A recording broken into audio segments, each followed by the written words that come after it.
Hi everyone, I hope you all are doing good. So இந்த வீடியோவில் நான் எதை பற்றி உங்கள் கூட ஷேர் பண்ண போகிறேன் அப்படின்னு பார்த்தீங்கன்னா, ஸோ ஹேர் எக்ஸ்டென்ஷன் வந்து எப்படி செட் பண்ணணும் அப்படிங்கிறத நான் இந்த வீடியோவில் உங்களுக்கு காட்டியிருக்கேன்.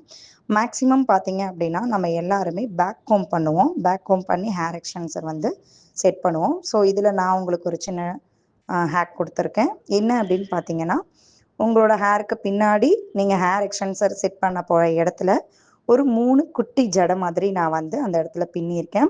ஸோ இது எதுக்காக நான் இப்படி பண்ணியிருக்கேன் அப்படின்னு பார்த்தீங்கன்னா, நீங்கள் பேக் கோம்பிங் பண்ணி ஹேர் எக்ஸ்டென்சர் செட் பண்ணிவிட்டு அதை ரிமூவ் பண்ணும்போது அந்த டேங்கிள்ஸை வந்து எடுக்கிறது ரொம்ப கஷ்டமாக இருக்கும். ஸோ இந்த ட்ரிக்ஸ் வந்து ரொம்ப உங்களுக்கு ஈஸியாக இருக்கும். ஸோ இந்த மாதிரி 3 ஜடை பின்னிட்டு நீங்கள் அதுக்குள்ளே வந்து அந்த டிக்டாக்ல இருக்கக்கூடிய எக்ஸ்டென்சரில் இருக்கக்கூடிய டிக்டாக்கை வச்சு லாக் பண்ணும்போது உங்களுக்கு நல்லா ஹெவியாக லாக்கும் ஆயிருக்கும். சேம் டைம்ஸ் நீங்கள் அதை ரிமூவ் பண்ணும்போது உங்களுக்கு ரொம்ப ரொம்ப ஈஸியாக இருக்கும். ஸோ இந்த மாதிரி ட்ரை பண்ணி பாருங்கள். தேங்க்யூ.